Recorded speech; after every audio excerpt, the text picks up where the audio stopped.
जल्द दोयबेला टू नागानाड़ी का जो 10 करोड़ रुपए का प्रोजेक्ट मैंने रखवाया था, इंशाल्लाह मुझे पूरी उम्मीद है कि आने वाले वक्त में उस पर भी काम शुरू हो जाएगा।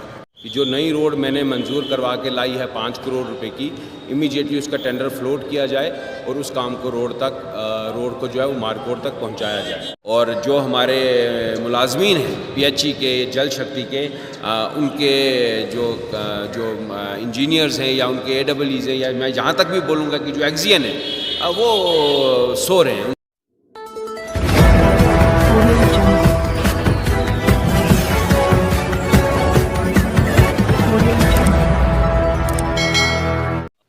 माड़कोट की रोड का ताल्लुक़ है, तो अगर आपने देखा होगा कि अभी आपको इंटरव्यू देने से पहले मैं AEE और एक्जियन साहब से यही कह रहा था कि जो नई रोड मैंने मंजूर करवा के लाई है 5 करोड़ रुपए की, इमीडिएटली उसका टेंडर फ्लोट किया जाए और उस काम को रोड को जो है वो मार्कोट तक पहुंचाया जाए। हमारे बनने के बाद मेरे लिए टॉप प्रायोरिटी पे ये रोड्स थी जिनको मैंने लिया। जहाँ तक माड़कोट की रोड का ताल्लुक़ है, तो अब सिर्फ़ और सिर्फ R&B डिपार्टमेंट तक वो चीज़ यहाँ पे पुंछ में आके रह गई है कि जिनको टेंडर फ्लोट करके, टेंडर अलॉट करके और उस सड़क पे काम शुरू करना है। जहाँ तक आपने दूसरी रोड का नाम लिया चिखड़ी बन माड़कोट बनबाला वाली, तो उसके लिए भी आपने पिछले दिनों में देखा होगा कि वो फाइल भी अप्रूव होके गवर्नमेंट के पास चली गई है। मुझे उम्मीद है कि आने वाले कुछ दिनों में, क्योंकि अब गवर्नमेंट ने भी कामों को अलॉट करने का या उन्हें अप्रूव करने का एक नया प्रोसीजर बना रखा है, जिसमें वो सभी चीज़ों को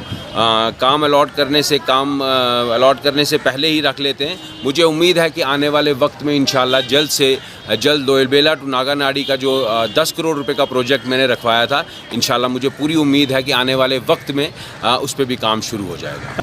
देखिए, मैं इंतज़ामिया से इन सब चीज़ों को पहले ही ले चुका हूँ। जहाँ तक स्कूलों का और टीचर्स का मसला है, तो मैं आपके कोई इंटरव्यू देने से पहले ही पिछले 3-4 महीनों से इस चीज़ पे हैं कि किसी तरह हमारे दूर दराज का जो इलाका है और जो वहाँ का एजुकेशन सिस्टम है, वो एजुकेशन सिस्टम थोड़ा सा तरतीब में आ जाए। अभी भी आपने देखा होगा कि जिस तरह टीचर्स दूर दराज के इलाके में लगे हुए हैं, लेकिन सुनने में आता है कि वो वहाँ जाते ही नहीं। जो शिकायतें आती हैं लोकल्स की तरफ से भी, मेरे सब टीचर्स भाइयों से ये गुजारिश है कि उनकी पोस्टिंग जहाँ पे भी है वो कम से कम अपने उन स्कूलों में जाएं। जाते भी हैं की बात है, चाहे वहाँ पे यहाँ पे उनका एक्जियन PHE हो या उनके नीचे जो बाकी मुलाजमीन हैं, तो JEE लेवल तक जहाँ तक ये हैं, मुझे नहीं लगता है कि वो अपना काम उस ईमानदारी से करते हैं जिस ईमानदारी से उनको करना चाहिए। लोगों को पानी की दिक्कत जो है वो आ रही है, एक लाइनमैन है, पानी है, दिखते हैं। तो मेरी एडमिनिस्ट्रेशन से भी ये बात हुई है, PHE डिपार्टमेंट को लेके, जल शक्ति को लेके।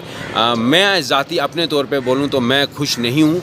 लोग आज रमज़ान के दिनों में भी दरियाओं से और चश्मों से पानी ढो कर घर लाते हैं, और जो हमारे मुलाजमीन हैं PHE के, जल शक्ति के, उनके जो इंजीनियर्स हैं या उनके AEEs हैं, या मैं जहाँ तक भी बोलूँगा कि जो एक्जियन है वो सो रहे हैं। उनको किसी भी चीज़ का फ़र्क नहीं पड़ता कि कोई पानी का है या नहीं। ये अफसोस की बात है, और लिहाजा इस मुद्दे को मैं ऊपर ले जा चुका हूँ। इंशाल्लाह अनकरीब देखेंगे आपकी इन पे भी हलचल होगी। दुरुस्त करना चाहूँगा, जहाँ तक लोरन का दूर दराज का इलाका है, तो मैं खुद भी मैंने एक ज़माने में टेलीकॉम इंडस्ट्री में काम किया है, और ये टावर नेटवर्किंग भी मेरे ही काम का एक हिस्सा थी। पिछले 1 साल में लोरन में 3 टावर बन चुके हैं, और 3-4 जो हैं वो नए आने वाले हैं। ये सिर्फ नहीं कि लोरन के लिए, इसी तरह जहाँ पे हमारे बॉर्डर एरिया में पुंछ की तरफ आप देख लें, बग्याल दरा हो गया, दलान हो गया, दिगवार हो गया, इन जगहों पे भी हमने नया नेटवर्क का जो डिमांड दिया था, वहाँ पे भी टावर बन रहे हैं। अभी लोरन का नेटवर्क जो है, सिर्फ हमारा एक टावर, जो जहाँ तक मुझे इतला है कि जो सुमन का टावर है, वो एक टावर जो है वो अंडर कंस्ट्रक्शन है, और मुझे लगता है थोड़े दिनों में वो भी मसला जो है उसका वो हल होकर वो टावर जो है वो ऑपरेशनल हो जाएगा। इसके साथ साथ हमने 3 नए टावर आए हैं, 3-4 लग चुके हैं लोरन में।